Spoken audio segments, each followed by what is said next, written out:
इस न्याय पत्र को मूर्त रूप देने वाले श्री पी चिदम्बरम जी, हमारे संगठन महासचिव श्री के.सी. वेणुगोपाल जी, आप सबका स्वागत है।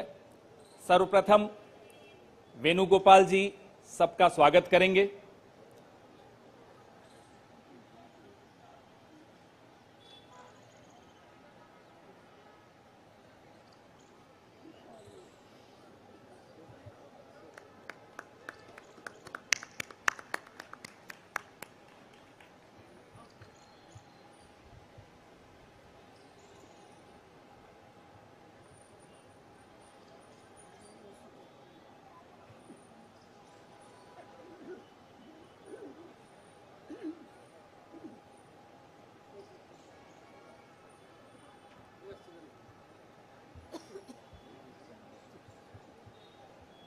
धन्यवाद वेणुगोपाल जी।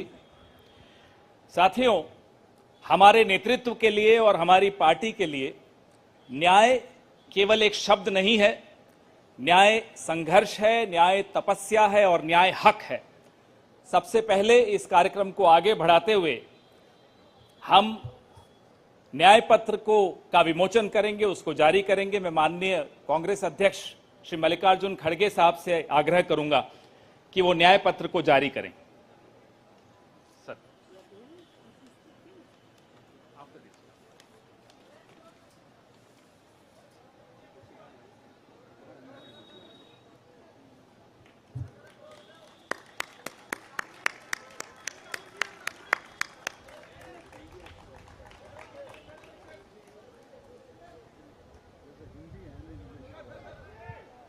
या बोथ हिंदी।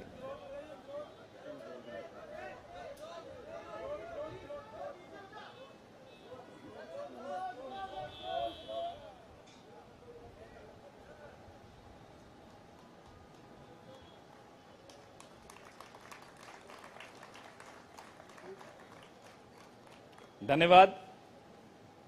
अब मैं मैनिफेस्टो कमेटी के अध्यक्ष श्री पी चिदम्बरम साहब से आग्रह करूंगा कि वो इस न्याय पत्र के विषय में कुछ इस पर प्रकाश डालें, आपसे चर्चा करें।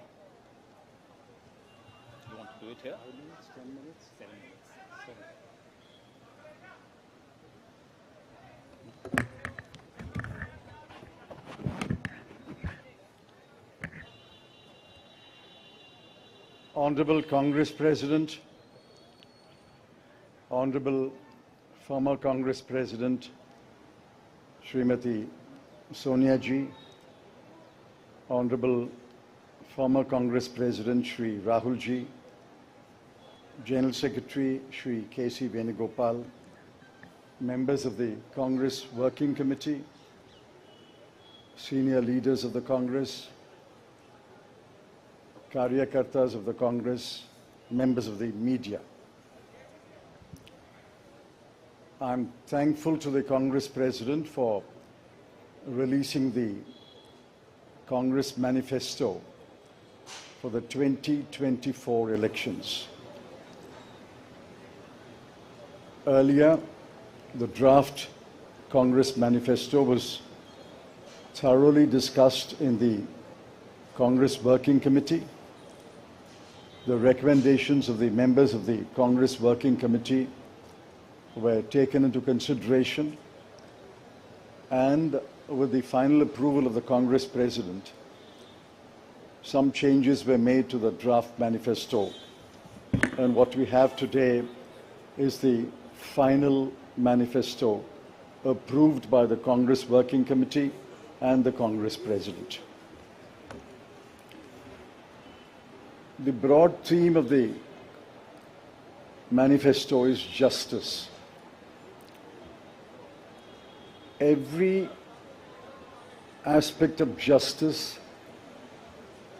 has been threatened, weakened, diminished, and in some cases denied in the last 10 years, especially in the last 5 years. Members of the media will recall that in 2019, we had warned of what is likely to happen between 2019 and 24 should the BJP come back to power. We were not soothsayers, but we were active workers on the ground who could sense what is happening in this country. I'm sorry to report that what we had predicted in 2019 has come to pass in 2024.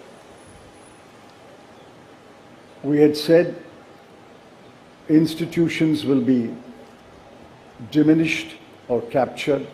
That has happened. We had said freedom will be restricted, and that has happened. We had said that the weaker sections of the people will be denied their rights and their privileges. That has happened. We had said that Parliament will be diminished. That has happened. We had said that we will inexorably move towards an autocracy. We are already described as an electoral autocracy by many, many thinkers of the world. That has happened. While we are unhappy that what we had predicted has happened, we have in this manifesto suggested bold measures to reverse the damage that has happened in the last 5 to 10 years. The overall theme of the Congress manifesto is 3 powerful words: work, wealth, and welfare. I shan't take long. I'll explain each word in one sentence. Work means we must create jobs. If anybody had any doubt, read the report of the ILO that was released 10 to 15 days ago. The government came up with a lame defense through the chief economic advisor, but the defense only made it worse. The ILO report shows that unemployment has assumed monstrous proportions in this country. Yesterday, the media carried a report that 30% of the outgoing class in the Indian institutes of technology, the premier institutions of our country, are unemployed. They have not been placed. Jobs, jobs, jobs is a cry everywhere in India. Work encapsulates that section on work. The sections on work encapsulates what we will do to create jobs. The second is wealth. Wealth must be created before it is distributed. On the contrary, the 5 years of the Modi government shows that wages have been stagnant in this country. The average income of the bottom 50% has either remained stagnant or diminished or decreased for the bottom percentiles. We have to create wealth, and that can only be created by growth. The UPA government delivered 8.5% growth in its first term, 2004 to 2009. And over a 10-year period, Dr. Manmohan Singh's government delivered 7.5% growth. Even the futile attempt by the BJP government to revise the figures made it 6.7%.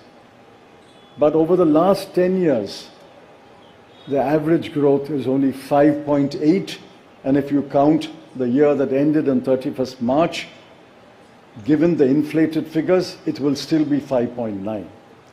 The difference between 7.5 and 5.9 may appear to be trivial, 1.6%, but it's not a trivial difference.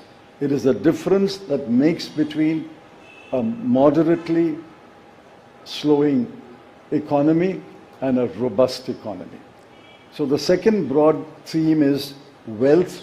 We have to create wealth, which means we must have investment, capital investment, private investment, government investment, and foreign investment.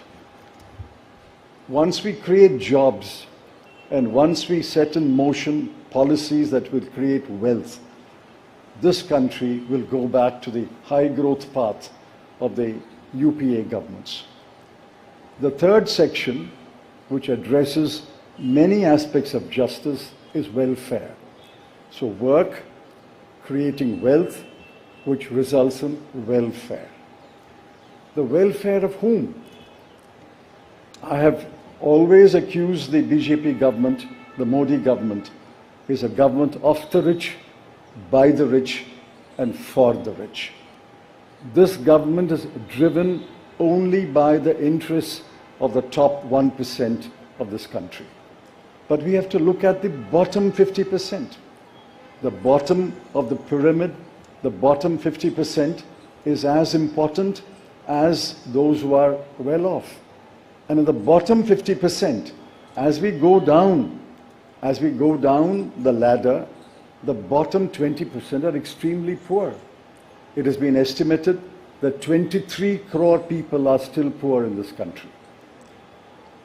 UPA government lifted 24 crore people out of poverty. And we promise that if the Congress or a Congress-led government comes to power in 2024, we will lift 23 crore people out of poverty in the next 10 years. That's possible, it's doable, and I conclude by saying the Congress has done it before and we can do it again. I appeal to all of you to spread the message of this manifesto to the nook and corner of this country and ask the people to vote for the hand symbol and to vote for all our allied parties throughout this country. Thank you.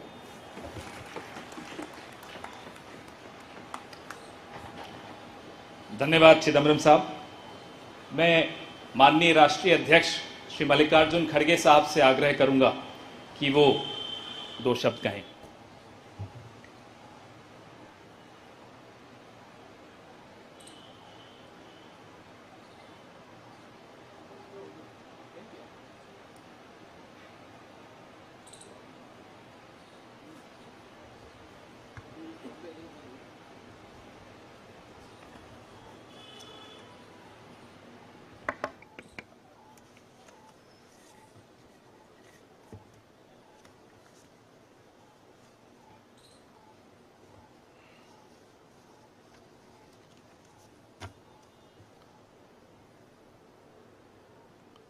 आज हमारे कांग्रेस चुनाव घोषणा पत्र जारी करने के मौके पर कांग्रेस पार्टी के भूतपूर्व अध्यक्ष और हमारे चाहते नेता श्रीमती सोनिया गांधी जी और भूतपूर्व अध्यक्ष श्री राहुल गांधी जी और यहाँ पर पधारे हुए हमारे कांग्रेस पार्टी के सभी नेतागण और खासकर इस जो घोषणा पत्र को तैयार किए श्री पीसी चिदम्बरम जी, केसी वेणुगोपाल जी और सारे वर्किंग कमेटी के मेंबर्स, मीडिया के मेरे दोस्तों, आज मुझे ये भी याद करना है कि बाबू जगजीवन राम का जन्मदिन भी है और जो बाबू जगजीवन राम हमारे पार्टी में बहुत साल तक 1947 से लेकर 1984 तक 1984 तक वो इस पार्टी में रह के काम किए। फिर जो कुछ उनका कंट्रीब्यूशन था, ते बड़ा कंट्रीब्यूशन मिनिस्ट्री में उन्होंने किया। ऐसे दिन आज हम ये घोषणा पत्र गरीबों के लिए हम अर्पित कर रहे हैं। आज भारतीय राष्ट्रीय कांग्रेस के 2024 के लोकसभा चुनाव का घोषणा पत्र जारी किया जा रहा है। इस मौके पर मैं आप सभी का स्वागत करते हुए 22 दिसंबर 2023 को जो चिदम्बरम जी की अध्यक्षता में 16 सदस्यीय कांग्रेस मैनिफेस्टो कमेटी बनी थी और 19 मार्च को CWC ने इसे मंजूरी दी थी। व्यापक जनभागीदारी और संपर्क के बाद हमारा घोषणा पत्र बना है। इसके लिए वेबसाइट आवाज भारत की बनी, जिस पर भी काफी सुझाव मिले। हमारा ये घोषणा पत्र देश के राजनीतिक इतिहास में न्याय के दस्तावेज के रूप में याद किया जाएगा। राहुल जी के नेतृत्व में चली भारत जोड़ो न्याय यात्रा में 5 पिलर्स पर ध्यान केंद्रित किया गया था। यात्रा के दौरान युवा न्याय, किसान न्याय, नारी न्याय, श्रमिक न्याय और हिस्सेदारी न्याय की घोषणा की गई थी। जहां कहीं भी हम गए इन न्याय की बात हमने करी थी और इसकी गारंटी भी हमने दी है। इन 5 पिलर्स में से 25 गारंटी निकलते हैं। हर 25 गारंटी ने किसी ना किसी को लाभ मिलने का इसके अंतर्गत यहाँ पर हमारे मैनिफेस्टो में भी है और इसके लिए जो हम पहले से ही करते हुए आए हैं वो भी हमने इसका उल्लेख किया है। मैं कुछ बातें आपके सामने रखना चाहता हूं। खासकर युवा न्याय के तहत हर शिक्षित युवा की पहली नौकरी अप्रेंटिसशिप के साथ पक्की हो जाए, ऐसी एक गारंटी हम दे रहे हैं। और उसके लिए हम 1 लाख रुपए, उसके लिए हम एक अप्रेंटिसशिप कोर्स करने वालों को खर्च करेंगे और इससे ये फायदा होगा, किसी ना किसी जगह उसको पक्की नौकरी मिलेगी, क्योंकि ये स्किल डेवलपमेंट के तहत और बहुत से इंडस्ट्रीज में इनको काम मिलेगा। नारी न्याय के तहत गरीब परिवार की महिला को सालाना 1 लाख की मदद देंगे। कोई तालियां नहीं बजा रहे, क्या बात है। गरीब परिवार की महिला को सालाना 1 लाख की मदद देंगे और किसान न्याय के तहत किसानों की कर्ज माफी और MS की कानून की गारंटी भी हम देंगे। और श्रमिक न्याय, इसके तहत मनरेगा में भी 400 रुपए, ये न्यूनतम कम से कम 400 रुपए मजदूरी दिया जाएगा। हिस्सेदारी न्याय में सामाजिक आर्थिक समानता के लिए हर व्यक्ति और हर वर्ग की गिनती या जातीय जनगणना होगी, जिससे सबको फायदा होगा, या किसी के फॉर्म में किसी के अगेंस्ट में ये नहीं है कि हालात को समझने के लिए ये जातीय जनगणना करेंगे। जैसा कि SC ST की जाति जनगणना होती है और वैसा ही जो पिछड़े लोग हैं और भी ये अपर कास्ट में भी गरीब लोग हैं, सबकी हालत क्या है यह जानने के लिए हम जाति जनगणना कराएंगे और इसका फायदा हर वर्ग को मिलेगा। हमारे घोषणा पत्र में संवैधानिक न्याय कॉन्स्टिट्यूशनल जस्टिस खंड में लोकतंत्र बचाओ, भय से मुक्ति से लेकर मीडिया, न्यायपालिका आजादी, भ्रष्टाचार के खिलाफ मुहिम जैसे मुद्दे, कला संस्कृति जैसे विषय भी है।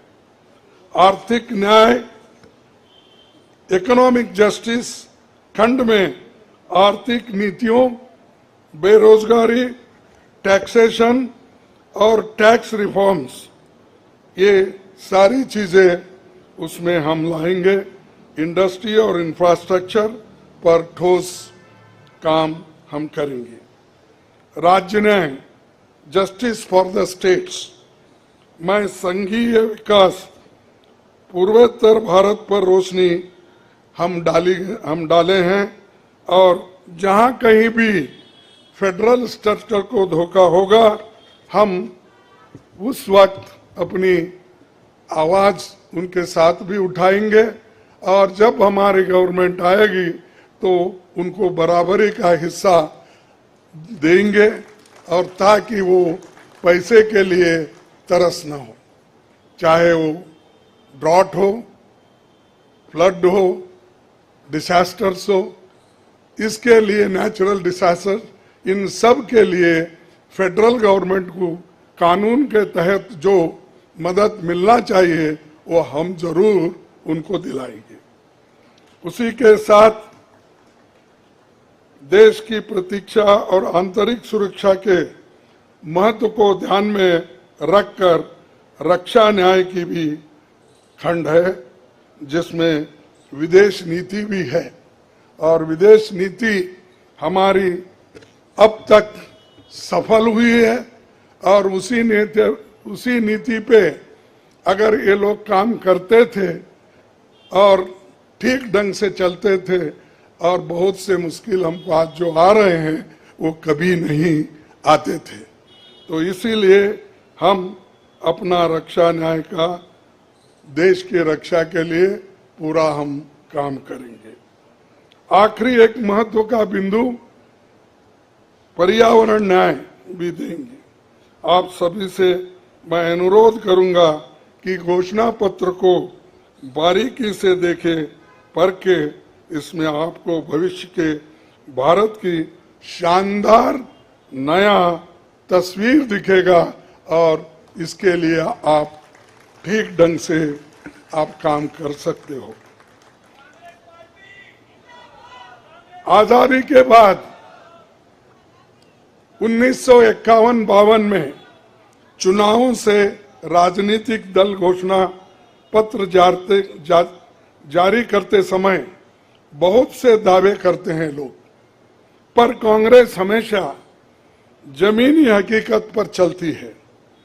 1951 में पंडित जवाहरलाल नेहरू के नेतृत्व में हमारा जो घोषणा पत्र जारी हुआ उसका नाम था व्हाट कांग्रेस स्टैंड्स फॉर। उसका नाम था what Congress stands for.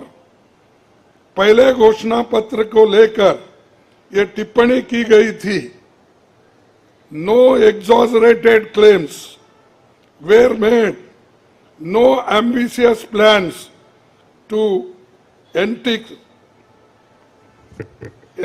entice public or deceive the electorate had been placed before them.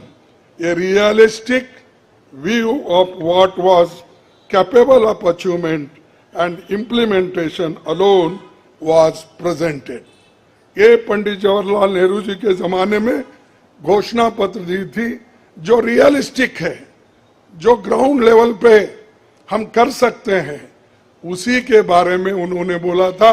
किसी को फंसाने के लिए नहीं, झूठ बोलने के लिए नहीं, हम जो भी कहते हैं वो करके दिखाते हैं, ये उनका कहना था। और वही आज भी हम कर रहे हैं, जो कर सकते हैं वही हम इसमें घोषणा पत्र में लिखे हैं।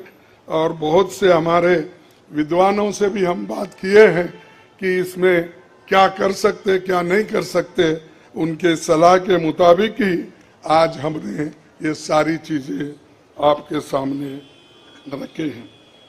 ये हमारा 139 ईयर्स साल का शानदार इतिहास है। ये देश के सामाजिक आर्थिक विकास की गति को बहुत तेज करेगा। किसानों, मजदूरों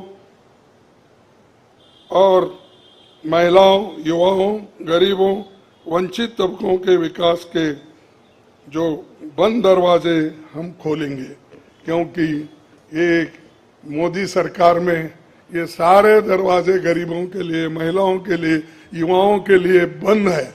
हम जब सत्ता में आएंगे ये दरवाजे सब हम गरीबों के लिए खोल देंगे, उनका विकास करेंगे, ये हमारी प्रतिज्ञा है।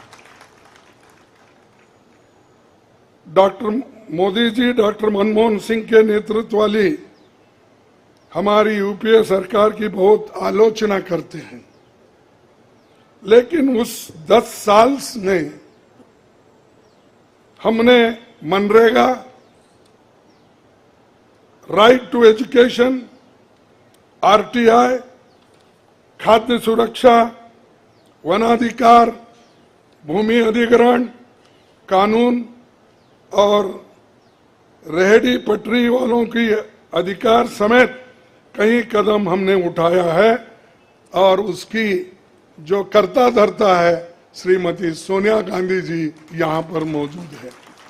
उन्होंने बारीकी से इन मनरेगा को और खास करके फूड सिक्योरिटी को बहुत लड़ा, क्योंकि मुझे मालूम है, सब चीजें मैं यहाँ पर नहीं कह सकता, कि उन्होंने इतने ये 2-3 प्रोग्राम के लिए बहुत गुस्से में रहते थे। जब तक वो इम्प्लीमेंट नहीं होता तब तक वो खामोश नहीं बैठे और कैबिनेट के लोगों को बोलते रहे थे कि ये क्या हुआ।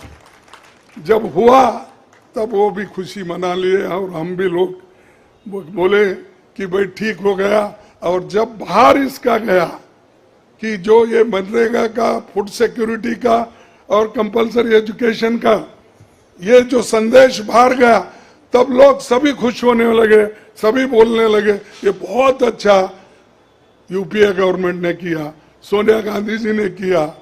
ये बात बाहर आ गई।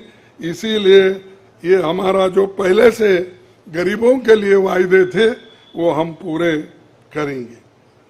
मोदी जी 10 सालों में इसके मुकाबले का एक काम भी नहीं कर सके। आप बताइए कौन सी ऐसी बड़ी फैक्ट्री जो एम्प्लॉयमेंट क्रिएट कर सकती है, जो नेहरू जी के जमाने में बने वैसे कोई एक बड़े बड़े काम उन्होंने किया है। जिस देश में एक सुई नहीं बनती थी उस देश में पंडित जवाहरलाल नेहरू, इंदिरा गांधी जी ने रॉकेट बनाकर उड़ा कर दिखाया। और बहुत से जो साइंटिफिक योजनाएं थी हमने बनाए।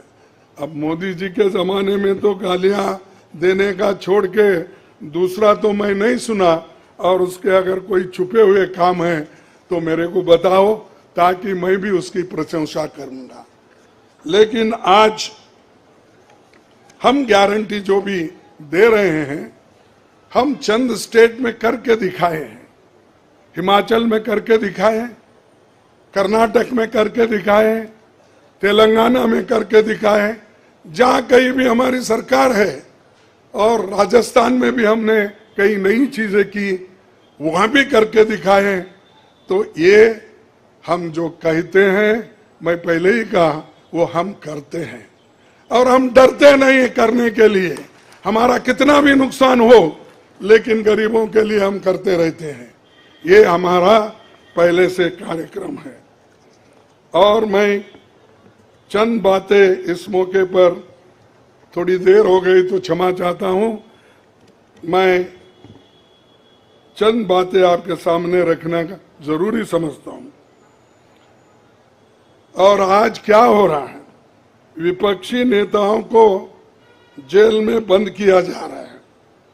चुनाव में सबको समान अवसर नहीं है और कई मुकदमे एक के ऊपर एक, छोटी छोटी, और हमारे पार्टी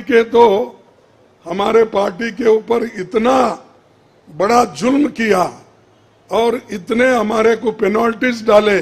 3,567 करोड़ रुपए का हमारे ऊपर उन्होंने पेनल्टी डाली। क्या ये लेवल प्लेइंग ग्राउंड है? और ये हमारे ऊपर आज हो रहा, कल मीडिया के ऊपर होगा, मीडिया हाउसेस के ऊपर होगा, सबके ऊपर होगा। तो इसीलिए इस देश के डेमोक्रेसी को बचाना है, संविधान को बचाना है। इसीलिए हम सब लोग, देश के लोग एक होना चाहिए और लड़ना चाहिए। और जो ऑटोक्रेटिक मोदी साहब है उनको हटाना चाहिए। ये मेरा आपसे विनती है। जब तक आप ये काम नहीं करेंगे तब तक हम सिर्फ बातों से नहीं होगा। आप लोग घर घर जाके और हमारी गारंटी कार्ड जो है, इन गारंटी कार्डों को घर घर तक पहुंचाने का काम हमारे कार्यकर्ता करें। जब तक आप घर घर नहीं जाएंगे, वोटर से नहीं मिलेंगे, कुछ भी होने वाला नहीं है। सिर्फ स्लोगन से या मेरे भाषण से कुछ बदलाव होने वाला नहीं। बदलाव होगा तुम जनता से जब मिलेंगे, घर घर जाएंगे, महिलाओं से मिलेंगे, युवाओं से मिलेंगे, और जितने भी हमारे पेरेंट्स हैं, बड़े हैं, उनसे मिलके, किसानों से मिलके आप लोग काम करेंगे, तभी हम कुछ हासिल कर पाएंगे। तो इसीलिए मैं आपसे विनती करूंगा, ये काम हमारा आप करेंगे और इस ऑटोक्रेटिक सरकार को हटाने के लिए आप काम करते रहेंगे। अब बीजेपी का तो ऐसा है, चंदा दो धंधा लो, चंदा दो धंधा लो, कॉन्ट्रैक्ट लो, पैसे दो। तो उन्होंने काम किया और वो कहते हैं कि भ्रष्टाचार मिटाऊंगा। अरे भाई, 25 लोग हमारे बड़े बड़े नेताओं को आपने लिया और 25 नेताओं में 2 को तो एक पूरा एक्सोनरेट किया और 23 लोगों को फिर उनको भी एक्सोनरेट किया। अरे शाह साहब के वॉशिंग मशीन में इतने लोग जो भी जा रहे हैं क्लीन होके आ रहे हैं, और भ्रष्ट लोग तुम्हारे साथ है, बदनाम हमको कर रहे हैं।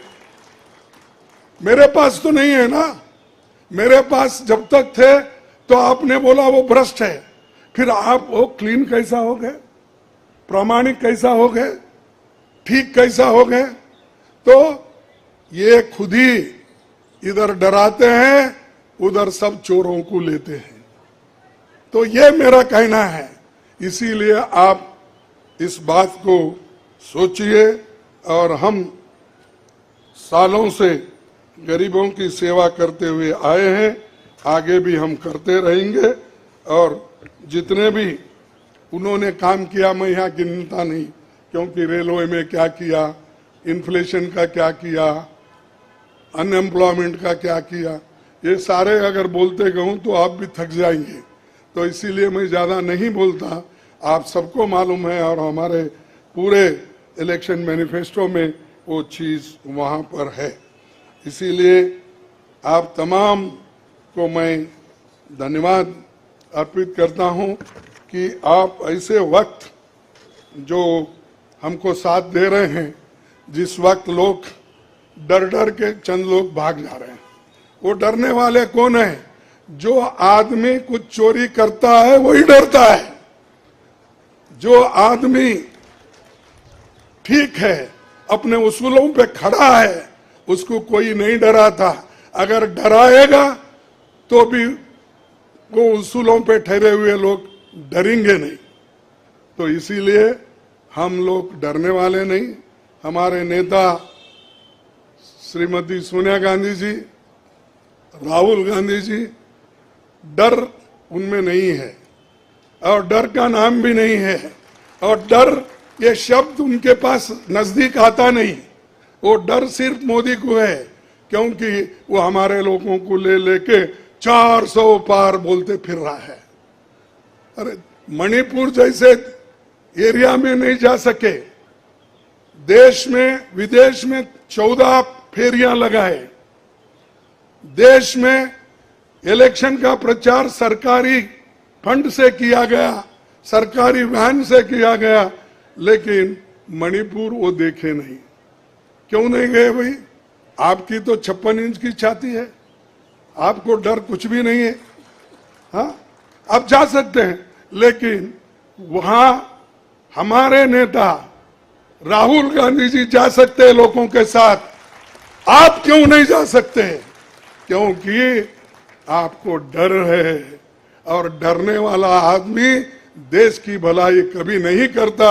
बाय चांस आया, अब आगे लोग उसको देखेंगे और आप भी मजबूती के साथ हमारे साथ खड़े होंगे। इतना ही कहते हुए मेरे 4 शब्द को समाप्त करता हूं। जय हिंद।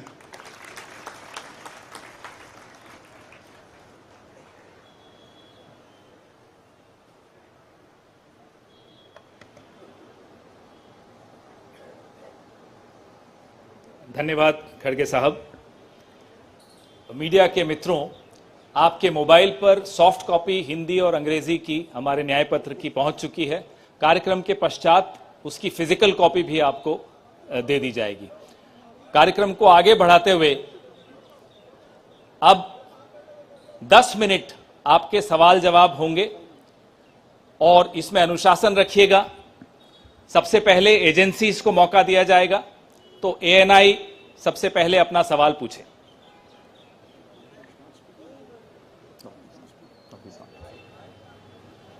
माइक दे दीजिएगा मीडिया के साथियों को।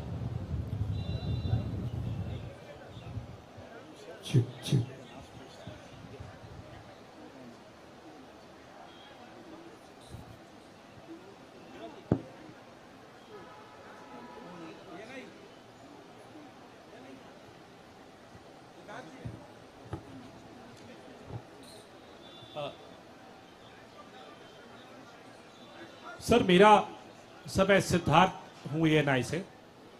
सर मेरा सवाल यह है कि आप लोगों ने एक प्रॉमिस किया है अपने मैनिफेस्टो में कि जो लोग पार्टियां छोड़कर जाते हैं, चुने हुए लोग, उनके लिए आप अमेंडमेंट करेंगे, 10th शेड्यूल में डालेंगे कि ताकि उनकी मेंबरशिप अपने आप बर्खास्त हो जाए। क्या इस तरीके की परिस्थितियां जो आज बन रही है, खासकर आपकी पार्टी इसको देख रही है, इसको ध्यान में रखते हुए आप लोगों ने मैनिफेस्टो में इसको डाला है?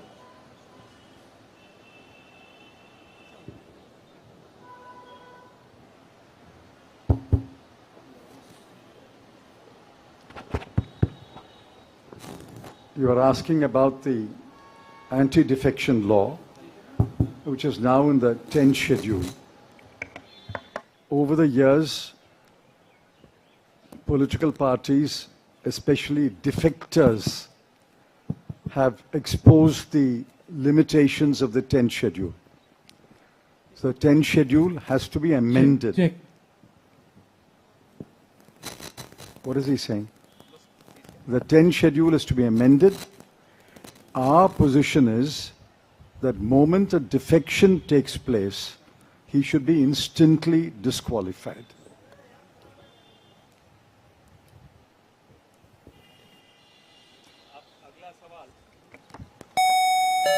अगला सवाल PTI.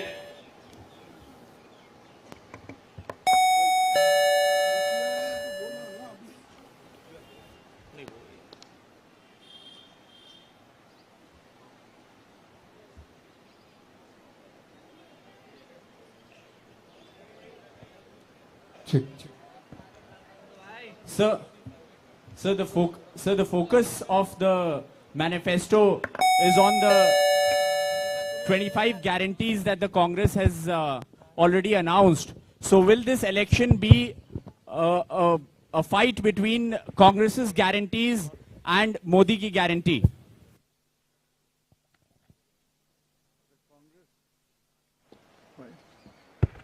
The Congress guarantees are concrete guarantees. We have spelt out in English and Hindi and in due course in different languages what each guarantee means, what each guarantee will deliver to the people.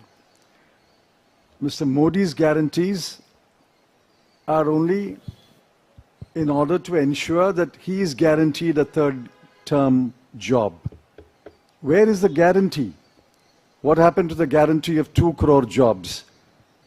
What happened to the guarantee of 15 lakhs in the account of every Indian? What happened to the guarantee of doubling farmers' income? What happened to the guarantee of raising India's GDP to 5 trillion? I can offhand narrate at least 50 such promises of Mr. Modi. Mr. Modi's promises are empty promises. Our 25 guarantees are concrete guarantees.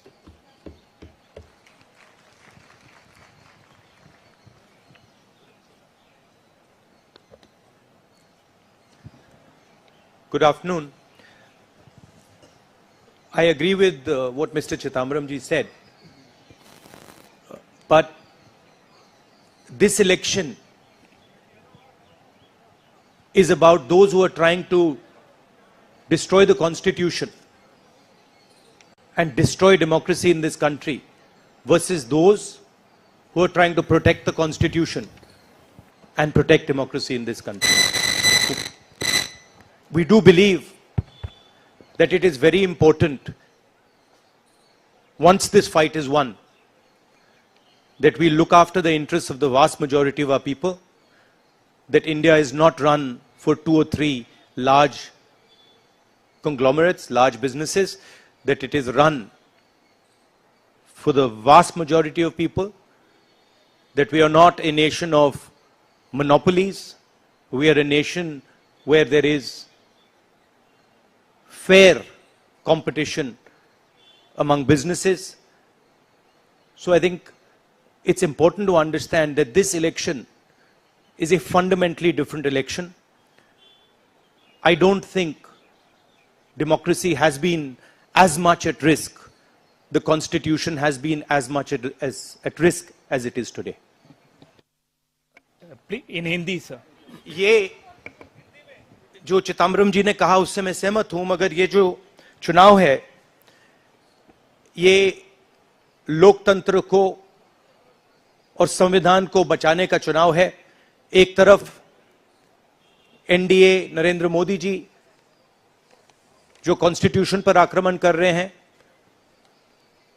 लोकतंत्र पर आक्रमण कर रहे हैं, institutions को capture कर रहे हैं, और दूसरी तरफ इंडिया अलायंस जो कॉन्स्टिट्यूशन की रक्षा करता है, लोकतंत्र की रक्षा करता है। तो ये चुनाव इन दोनों फोर्सेस के बीच में है। धन्यवाद। मौसमी सिंह, आज तक।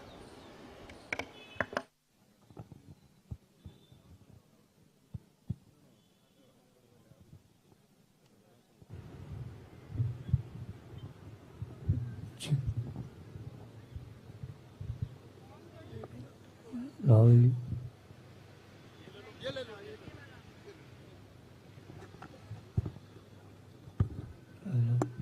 हेलो, मेरा सवाल मैडम सोनिया गांधी से है। मैम, अगर आपसे सवाल, राहुल जी, आपने ओपीएस को लेके लगातार जो है झंडा बुलंद किया है। तमाम सरकारें आपकी, उन्होंने ओपीएस का वादा किया था। चिदम्बरम साहब, you had promised OPS and in Himachal and Rajasthan you implemented OPS, but in the manifesto the OPS scheme is missing. So is there a reflex, is there a introspection that it's not viable economically? Is it that? It's not missing as such. It's very much on our minds. But please remember the developments that have taken place in the last 4 months.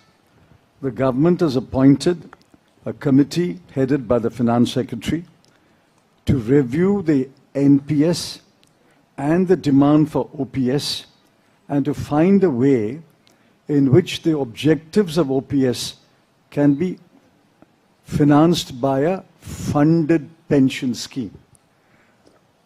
Which means the government has come around to the point of view that while the OPS delivered benefits to the pensioners, the NPS made it sustainable. Now a committee has been appointed under the Finance Secretary, and unless we receive the report of that committee and review it, it would be premature to take a stand on the OPS-NPS controversy. It's very much on our minds, and we will come out with our position once the committee's report is received. Arun Kumar Singh. मेरा सवाल राहुल जी आपसे है। Rahul ji, hello. Rahul ji, सीधे सीधे इधर, front. सवाल आपसे यह है कि 2014 में जैसे ही मोदी सरकार आई थी, आपने एक बयान दिया था और आपने ये कहा था कि देखते जाइए धीरे धीरे कॉन्स्टिट्यूशनल इंस्टीट्यूशंस जितने भी हैं देश पे, उस पे आरएसएस और बीजेपी का कब्जा हो जाएगा। अब आप ये कह रहे हैं कि हो चुका है और आप कह रहे हैं कि हम कानून भी लाएंगे। क्या आपको ऐसा नहीं लगता राहुल जी कि ये जब आप करेंगे तब बीजेपी आपके ऊपर यह आरोप लगाएगी कि चूंकि केसेस जो है या पूछताछ विपक्ष के नेताओं से ज्यादा हुई, इसलिए प्रतिक्रिया में लाया गया रिएक्शनरी लॉज अमेंडमेंट होंगे ये?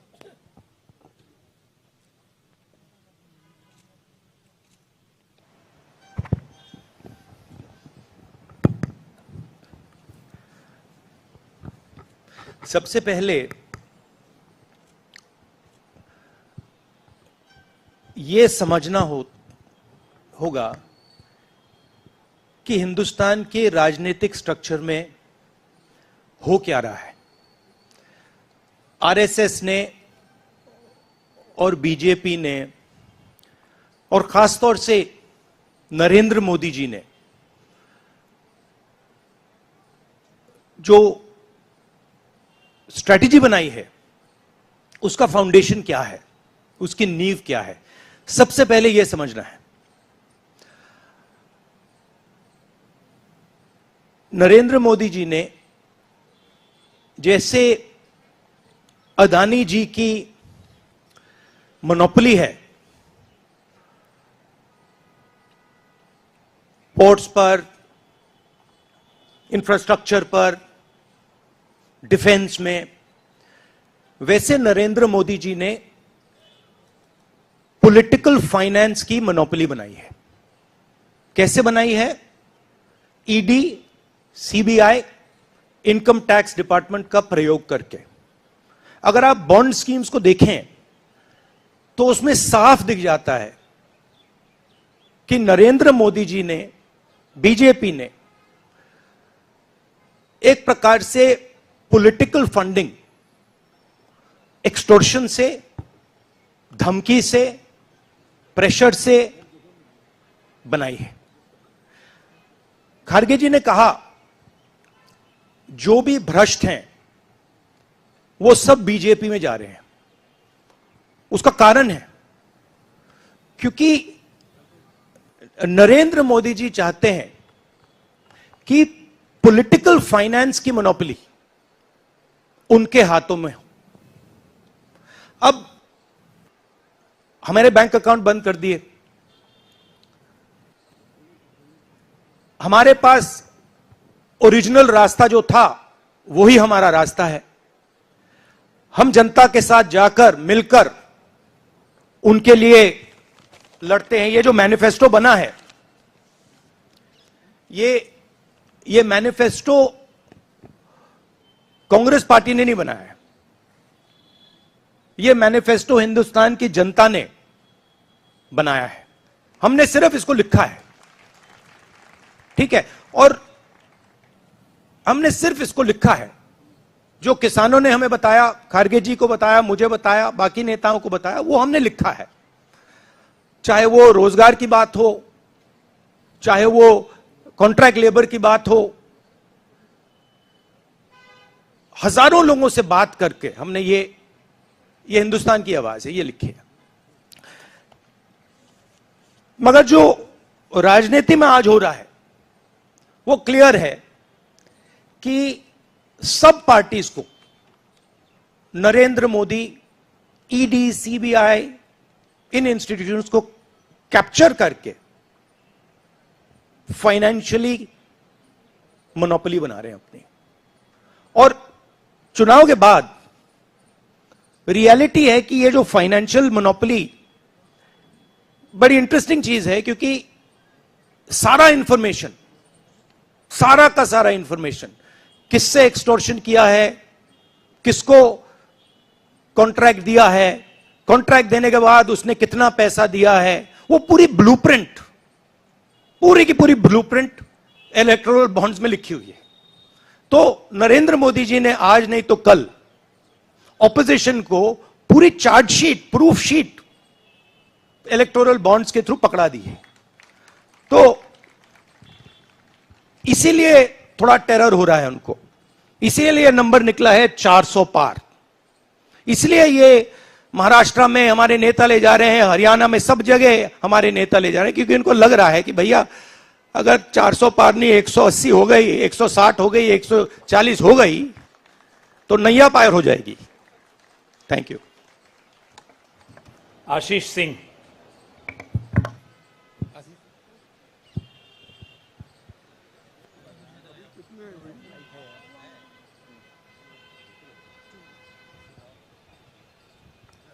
राहुल जी, लास्ट टाइम पिछले लोकसभा चुनाव में राहुल जी आपने मुझे याद है कहा था, you were convince that time कि मोदी जी जा रहे हैं, मोदी जी का वक्त खत्म हो गया है। ऐसा हुआ नहीं, होता है राजनीति में। इस दफा नरेंद्र मोदी को आप कितनी बड़ी राजनीतिक चुनौती मानते हैं सर 2024 के चुनाव में? देखिए, 2019 में ये शुरू हुआ, आज ये एक तरह पीक पे पहुंच गया है। हिंदुस्तान के सारे इंस्टीट्यूशंस उनके हाथ में हैं, पॉलिटिकल फाइनेंस की मोनोपोली उनके हाथ में है, CBI, ED, income tax, EC, ये सारे के सारे बीजेपी के हाथ में है, बीजेपी के कंट्रोल में है। तो जैसे मैंने अपने भाषण में कहा, cricket match is a rigged match. Cricket match is not a fair match.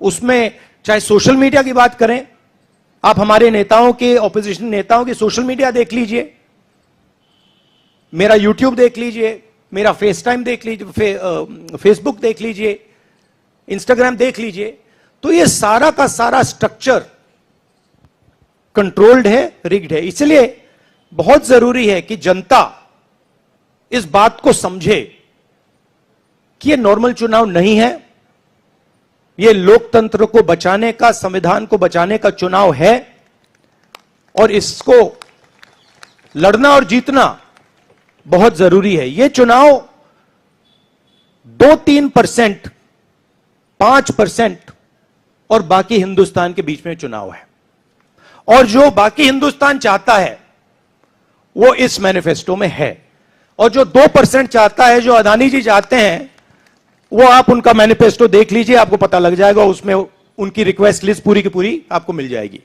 Thank you. आखिरी सवाल Kumar Vikrant Singh.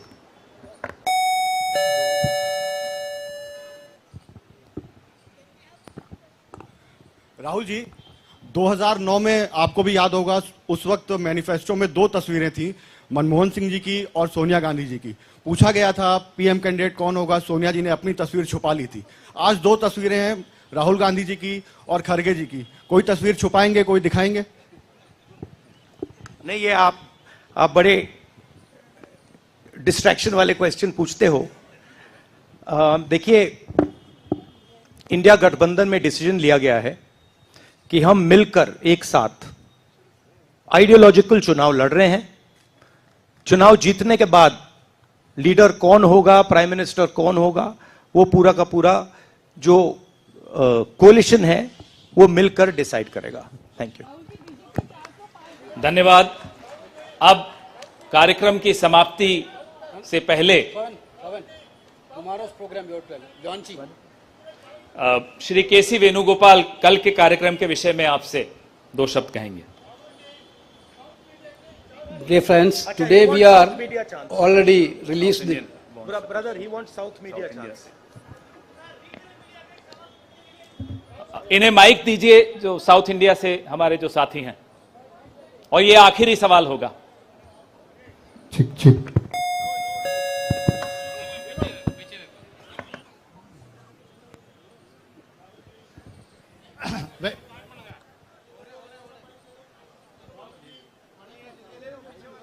Vanakkam. South India's mic is not on, brother. But you have a very strong voice. You can speak without the mic. Sir, Vanakkam. Vanakkam. Venkatraman from Dinamala from Tamil Nadu. Advance congratulations to the Congress party, which was due to this serious campaign by the DMK party and Congress leaders. You are going to get 10 out of 10 seats from Tamil Nadu in the forthcoming parliament election. Do you think the same trend will you expect from the across the country? Well, you know, I'm not a soothsayer. Unlike many political commentators, I can't predict the future. But what I'm confident of is that this is a much closer election than is being propagated by the media. It is a close election, and we are going to fight an excellent election, and we are going to win the election. Thank you. Please do remember one thing. Please do remember that there was a similar feeling being generated by the press when Mr. Vajpayee was Prime Minister. There was the India Shining campaign. So we have a similar idea being propagated. India Shining with 2-3 new dimensions. International dimension, all sorts of new dimensions. Full support by the monopolists in the country. But do remember what happened to the India Shining campaign, and do remember who won that campaign. Thank you.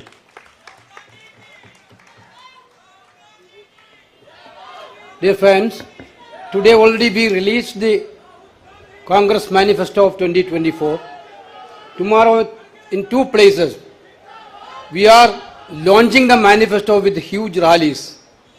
One is in Jaipur. Tomorrow morning the manifesto launching will take place in Jaipur, and second rally of launching the manifesto will take place in Telangana, Hyderabad in the evening. There were 2 programs tomorrow. One is in Rajasthan, one is in Telangana for launching the manifesto. I once again thanking all of you for participating in this event. Thank you Venugopal ji. अब सेवा दल के साथियों से आग्रह है कि वो राष्ट्रगान शुरू करें। आप अनुशासन बनाए रखें। राष्ट्रगान के लिए कृपया अपने स्थान पर खड़े हो जाएं। जनगण मन अधिनायक जय हे भाग्य विधाता, पंजाब सिंध गुजरात मराठा द्राविड़ उत्कल गंगा, विंध्य हिमाचल यमुना गंगा उच्छल जलधि तरंगा, तब शुभ नामे जागे, तब शुभ आशीष मागे, गाहे तब जय गाथा, जनगण मंगल